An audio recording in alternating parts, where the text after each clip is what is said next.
Şimdi ilk konuğumuz olan Paul ROCKOWER'ı sahneye alkışlarınıza davet etmek istiyorum. Teşekkürler. Hadi bakalım.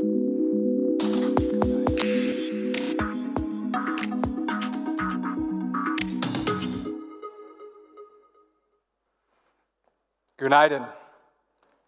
It is an honor to be here with you today. I give such credit to Turyad for making Istanbul the capital of the gastroeconomy, the capital of gastro diplomacy with this summit. This is innovation that the gastronomy sector, the gastro diplomacy sector will learn from and build from. My name is Paul ROCKOWER. I'm one of the founders of the field of gastro diplomacy. I've been running public and cultural diplomacy programs all over the world. I've run programs in almost 40 countries. I've helped create spaces in which different cultures can connect and humanity can share its culture and values. I'm going to talk a little bit about gastro diplomacy here today and share some case studies to help Turkey strengthen its nation brand, its soft power, and the gastroeconomy. If there's anything you take away from this presentation, it's that the history of the world is a history of hungry people. As we know, the belly is the oldest signifier of wealth. And I understand here in Turkey you have a saying, a man without a belly is like a house without a balcony. Well, I have to say, being here in Istanbul, one of the gastronomy capitals of the world, I could build an entire balcony overlooking the Bosphorus. Food has shaped the world we know. We have carved out trade routes and offered hard power for those who mastered these trade routes. I don't have to tell this to Turkey. Turkey has made a whole world of controlling the spice routes. In an age where cinnamon was silver and cloves were gold, Turkey reigned supreme. People were willing to sail off the edge of the world for spices, things that sit so innocuously in our kitchen cabinet today. So, Professor ROCKOWER, myself, is going to share a little bit about the field of public diplomacy, gastro diplomacy, culinary diplomacy, how this all fits together. There's a little bit of a difference to understand the field. Diplomacy itself is how governments communicate with governments. It's very high level, it's very secretive, it's a very narrow audience. Whereas public diplomacy is how governments or communities or non-state actors communicate with people. How they communicate policies, culture, values. And it's done best through cultural diplomacy.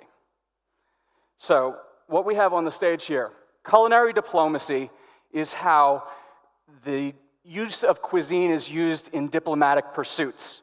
It's how we use cuisine properly to further the formal diplomatic process.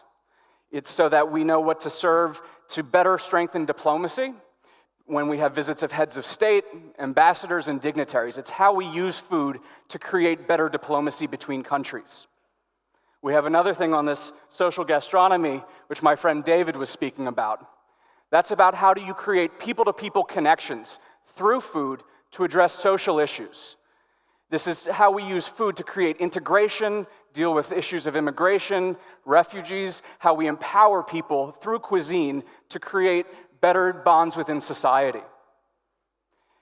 And first and foremost, I'm here to talk about what is gastro diplomacy. Gastro diplomacy is the nexus of food and foreign policy. It's the intersection of international relations and cuisine. It's based on the understanding that food is our common ground. It's a universal experience. This was said by a great gastro diplomat named James Beard. And it's based on the idea that you don't win hearts and minds with rational information, but through emotional, trans-rational connections. This is how we connect each other. Gastro diplomacy is a concerted effort of public and cultural diplomacy. It's a campaign that works with multiple stakeholders in government and often with private sector partners, and is backed with financial investments to help raise the nation brand status. This is how we create an edible nation brand. It's not a one-off campaign, it's not ad hoc, it's something that's sustained, it's long-term. And it's been a tactic of what's called middle powers. Neither the greatest powers in the international system nor small powers, but countries that have to help share their culture and values through public diplomacy to build their nation brand status. This is something that has helped shape the field, but the field has been changing, and I'll talk a little bit about that through some of the case studies. So the first to initiate a gastrodiplomacy campaign was Thailand, and we have a representative from Thailand here who will talk about some of the gastrotourism. But Thailand was the first to understand that if it used its restaurants as forward cultural outposts, if it helped use the diplomatic process and its public diplomacy to increase restaurants around the globe, more people would eat Thai cuisine, more people would understand Thailand, and more people would visit Thailand. And they did this in a number of different ways. They created soft loan financing for Thai restaurants to help expand Thai restaurants around the globe. They helped give access for Thai chefs to get visas. In fact, in New Zealand, there was a special visa for Thai chefs, just for Thai chefs. They helped create access for real authentic Thai ingredients so that the restaurants around the world would have their authentic products, that they would be able to make the real authentic Thai food. They had all sorts of models of which you could come up with different styles of Thai restaurants, and they certified Thai restaurants to make sure that these things were authentically representatives of Thai cuisine. And it helped expand Thai tourism, appreciation of Thai culture immensely. Thailand has had record tourism, and the majority of people cite cuisine as the reason why they come. It's helped take Thai food from being something very exotic to something very mainstream. Another country that has been engaged in gastrodiplomacy has been South Korea. South Korea has done kimchi diplomacy to help expand the South Korean brand. South Korea was an underperforming nation brand. People confused South Korean products with Japanese products. They were thought to be a brand that underperformed, but it helped use its cuisine to help strengthen the nation brand. It supported restaurants. It created opportunities for people-to-people exchange through cuisine, and it helped increase South Korean tourism, the brand status of South Korean food, and to the point that South Korea has been called the new Thai cuisine and the latest Asian food to sweep the globe. And more importantly, this is something that is a lesson for Turkey, which I'll talk about more. It promoted its cultural diplomacy and gastrodiplomacy together. It helped promote K-pop, Korean music scene, and the Korean food scene together, and helped strengthen the brand. Taiwan is another country that has been engaged in gastrodiplomacy, and this is another best practice that we can learn from. They mixed cultural diplomacy events with gastrodiplomacy programs. So they would put on film screenings, and they would bring famous Taiwanese chefs to present authentic Taiwanese cuisine. They brought a world-famous Taiwanese chef to help present Taiwanese beef noodle soup, which is a famous dish in Taiwan, and they did all sorts of events related to film, to music, to culture. And because of this, a significant portion of the Taiwanese tourism comes from for cuisine. Malaysia is another example. They have been promoting certain parts of Malaysian cuisine, such as Perkenan cuisine, and they've done all sorts of soft loan financing to help spread Malaysian restaurants all around the globe.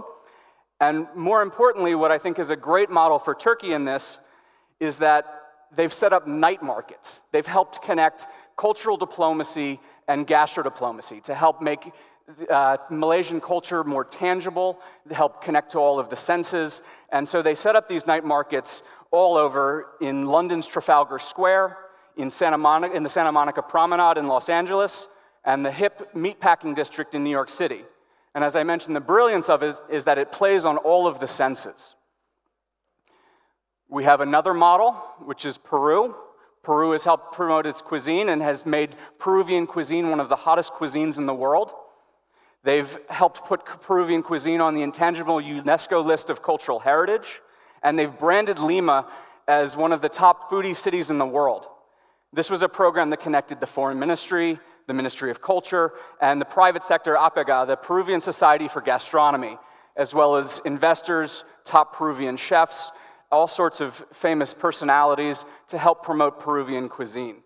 And you can see Peruvian cuisine has been constantly ranked one of the top cuisines in the world. And then the country where I come from, the US. So this is a little different. We all know American cuisine. It's hamburgers and French fries and McDonald's and all this stuff that nobody really wants to eat.